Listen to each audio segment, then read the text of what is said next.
നമസ്കാരം. കഴിഞ്ഞ 10 വർഷത്തെ പിണറായി സർക്കാരിൻ്റെ അഴിമതികളെക്കുറിച്ച് പറയുകയാണെങ്കിൽ ഒരുപാടുണ്ട്.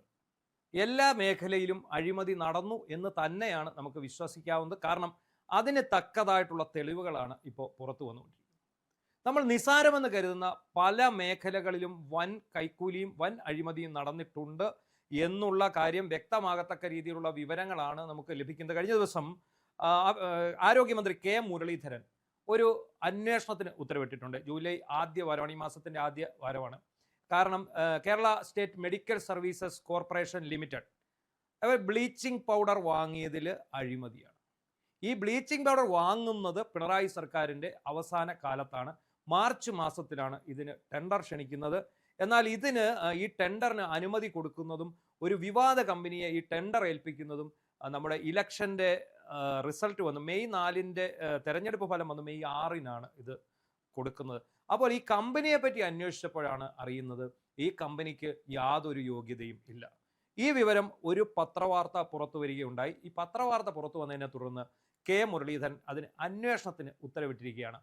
ഇതേക്കുറിച്ച് വിശദമായി അന്വേഷിക്കണം, ഈ കമ്പനിയെക്കുറിച്ച് വിശദമായി അന്വേഷിക്കണം എന്ന കാര്യത്തിലാണ് അദ്ദേഹത്തിൻ്റെ ഉത്തരവ് വന്നിരിക്കുന്നത്. അത് സംബന്ധിച്ച് വിശദമായിട്ടുള്ള ഒരു അന്വേഷണം മറുനാടൻ നടത്തുകയുണ്ടായി. അത് സംബന്ധിച്ച് കുറച്ച് രേഖകൾ മറുനാടൻ്റെ കൈവശം എത്തുകയുണ്ടായി. അപ്പോഴാണ് ഇതിനകത്ത് നടന്ന ഒരു കള്ളക്കളി നമുക്ക് മനസ്സിലാകുന്നത്. ബ്ലീച്ചിങ് പൗഡർ എന്ന് പറയുമ്പോൾ നമ്മളാരും നിസ്സാരമായിട്ടാണ് കരുതുന്നത്. ആരോഗ്യവകുപ്പ് നമ്മുടെ വീടുകളിൽ കിണർ ശുദ്ധീകരിക്കാൻ കൊണ്ടുവരും, ബ്ലീച്ചിങ് പൗഡർ കൊണ്ടുവന്ന് ഈ വെള്ളം ബ്ലീച്ച് ചെയ്യണം എന്ന് നമ്മളൊരു ഉത്തരവ് ഇറക്കിയിട്ടുണ്ട്. സർക്കാർ ഈ മഴക്കാലത്തും അതുപോലുള്ള സമയങ്ങളിലൊക്കെ കിണർ ശുദ്ധമാക്കാൻ, അണുവിമുക്തമാക്കാൻ വേണ്ടി ചെയ്യുന്ന ഒരു പ്രക്രിയയാണ്. ആരോഗ്യ പ്രവർത്തകർ, ആശാപ്രവർത്തകർ വന്നിട്ടാണ് ഇത് സാധാരണ ചെയ്യാറുള്ളത്. ഈ ബ്ലീച്ചിങ് പൗഡർ നൽകിയ കമ്പനി നേരത്തെ തന്നെ വിവാദത്തിൽ ഉൾപ്പെട്ടിട്ടുള്ളതാണ്. ഈ കമ്പനി നേരത്തെ കൊടുത്തിട്ടുള്ള ബ്ലീച്ചിങ് പൗഡർ ഇത് സംഭരിച്ചിരുന്ന 3 ഗോഡൗണുകളിലാണ് തീപിടുത്തമുണ്ടായത്. ആ 3 ഗോഡൗണിലും വൻ തീപിടുത്തം തന്നെ ഉണ്ടായതിന് കാരണമായത് ഈ ബ്ലീച്ചിങ് പൗഡർ ആയിരുന്നു. അങ്ങനെ കൊല്ലത്ത് ഒരു ഗോഡൗണിൽ ഉണ്ടായ വൻ തീപിടുത്തത്തിൽ അഗ്നിബാധ അണയ്ക്കുന്നതിനിടെ രഞ്ജിത്ത് എന്ന് പറയുന്ന ഒരു ഫയർ സർവീസ് ഉദ്യോഗസ്ഥൻ അദ്ദേഹം അതിദാരുണമായി കൊല്ലപ്പെടുകയും ചെയ്തു എന്നുള്ളതാണ് ഒരു വാർത്ത. ഉത്തർപ്രദേശ് ആസ്ഥാനമായ ബാങ്കെ ബിഹാരി എന്ന് പറയുന്ന ഒരു കമ്പനിക്കാണ് ബ്ലീച്ചിങ് പൗഡർ വിതരണത്തിനുള്ള അനുവാദം ഇപ്പോൾ ഏറ്റവും അവസാനമായിട്ട് കൊടുത്തിരിക്കുന്നത്. അത് 7.32 കോടി രൂപയ്ക്കാണ്. ഇനി നമുക്ക് ഈ കമ്പനിയിലേക്ക് ഈ ടെൻഡർ ചെന്നത് എങ്ങനെ, ഈ കരാർ ചെന്നത് എങ്ങനെ എന്നുള്ളത് നമ്മൾ പരിശോധിക്കേണ്ടതായിട്ടുണ്ട്. ഈ കമ്പനിയിലേക്ക് കരാർ ചെല്ലുമ്പോൾ ഈ 7.32 കോടി രൂപയുടെ കരാർ ലഭിച്ചിട്ടുള്ള ഈ കമ്പനി ഇതിൻ്റെ വാർഷിക വിറ്റുവരവ് എന്ന് പറയുന്നത് വെറും 3 കോടി രൂപ സംതിങ് ആണ്. അപ്പോൾ ഈ കരാർ നൽകുന്നതിന് മുമ്പ്, ടെൻഡർ ക്ഷണിക്കുന്നതിന് മുമ്പ് തന്നെ ഒരു കഴിഞ്ഞ സാമ്പത്തിക വർഷങ്ങളിലൊക്കെ തന്നെ ഒരു നിബന്ധനയുണ്ടായിരുന്നു. ശരാശരി 5 കോടി രൂപയുടെ വാർഷിക വിറ്റുവരവ് അല്ലെങ്കിൽ ടേൺ ഓവർ ഉള്ള കമ്പനികൾക്ക് മാത്രമേ ഇത്തരം ടെൻഡറുകളിൽ കരാർ ഉറപ്പിച്ച് നൽകാവൂ എന്നൊരു നിബന്ധന നേരത്തെ തന്നെ നിലവിലുണ്ട്. 2013 വന്നിട്ടുള്ളതാണ്. ഈ പർച്ചേസുമായി ബന്ധപ്പെട്ടിട്ടുള്ള ആ സെക്ഷൻ അനുസരിച്ച് ഉള്ള ഒരു നിയമമാണിത്. എന്നാൽ ഇവിടെ സംഭവിച്ചു നോക്കുക, ഈ വാർഷിക ശരാശരി വിറ്റുവരവ് 3 കോടിയിൽ സംതിങ് ഉള്ള കമ്പനിക്കാണ് ഈ 7.32 കോടി രൂപയുടെ കരാർ നൽകിയിരിക്കുന്നത് എന്നോർക്കുക. ഒന്ന് ആലോചിച്ച് നോക്കണം. ശരാശരി വാർഷിക വിറ്റുവരവ് 3 കോടി പരം രൂപയേ ഉള്ളൂ. ഇവിടെ അവർക്ക് നൽകിയിരിക്കുന്നത് 7.32 കോടി രൂപയുടെ കരാറാണ്. ഇതിനകത്ത് ടെൻഡർ വിളിച്ചത് അടക്കം നിരവധി ക്രമക്കേടുകൾ ചൂണ്ടിക്കാണിക്കപ്പെടുന്നു. 2025-26 സാമ്പത്തിക വർഷം ഏതാണ്ട് 14 ലക്ഷം കിലോ ബ്ലീച്ചിങ് പൗഡറാണ് ആവശ്യമായി വന്നിരുന്നത്. അതിനുള്ള ടെൻഡറാണ് ക്ഷണിച്ചിരുന്നത്.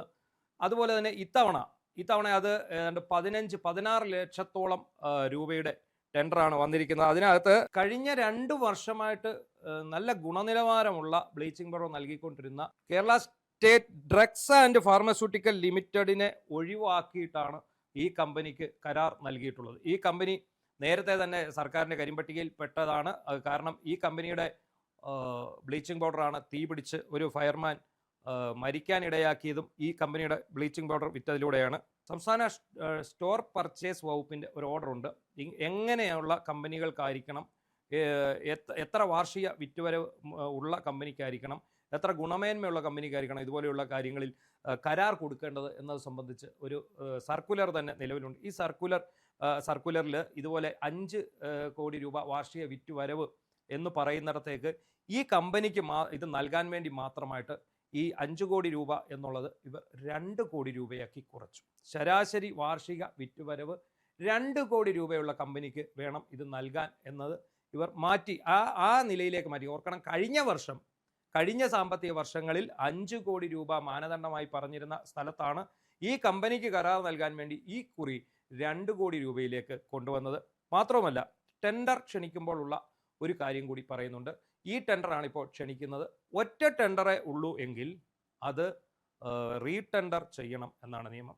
ഇവിടെ അതുണ്ടായില്ല.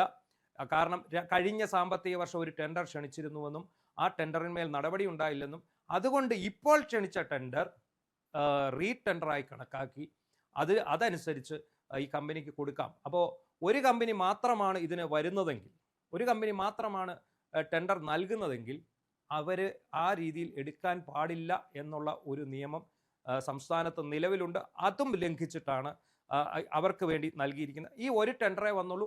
ആ ടെൻഡർ അപ്പോൾ തന്നെ അനുവദിച്ചു കൊടുക്കുകയായിരുന്നു. അത് സംബന്ധിച്ച് ചോദ്യമുണ്ടായില്ല. ഇങ്ങനെ ഒരു ടെൻഡർ മാത്രമുള്ള അവസരങ്ങളിൽ സർക്കാരിൻ്റെ പ്രത്യേക അനുമതി നേടിയതിനു ശേഷം മാത്രമേ അവർക്ക് ടെൻഡർ കൊടുക്കാവൂ എന്ന് ഒരു നിയമമുണ്ട്. ആ നിയമവും ഇവിടെ നഗ്നമായിട്ട് ലംഘിക്കപ്പെട്ടു.